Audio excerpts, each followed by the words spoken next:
Skiller Beats. Skiller, huyu mwana ndo mudo meka sana nana nzonga de baby uri chimbambaira unengele ndi maini vanozara vachitaura vanhu vaunopfuura nemumaraini saka ndati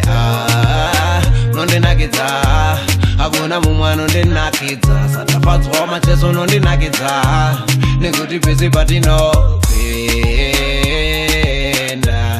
mumarainzo edu takachela ndakazviwanira chimongo changu chakatsvinda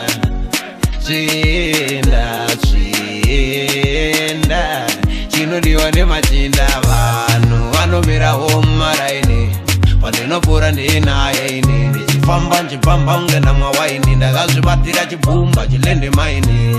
vanomirawo mumaraini pandinopfuura ndinayeini ndichifamba nchipamba unge namwawaini ndakazvibatira chibhumba chilende maini wisi anochiuka chakuda kusvika musi wandichafa wakanaka kunge munhu asiri kuzufa sara pazufa tione bhaisikopu unondipedza maspotsi chero pafoni sekutamba sekuseka tave nematuni funza Skiller anokutaurira pese pandiri ndiwe vandinotaura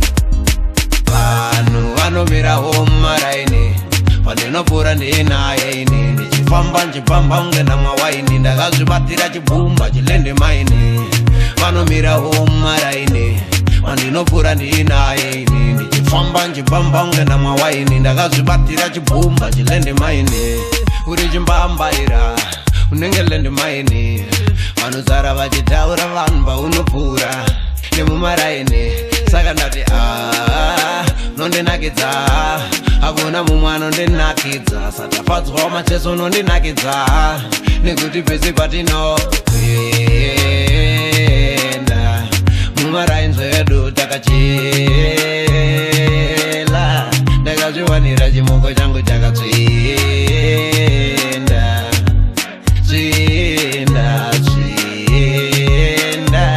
chinodiwa nemachinda vanhu vanomirawo mumaraini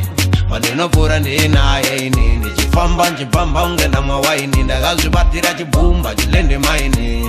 vanomirawo mumaraini pandinopfuura ndinayeini ndichifamba nchipamba unge namwawaini ndakazvibatira chibhumba chilende maini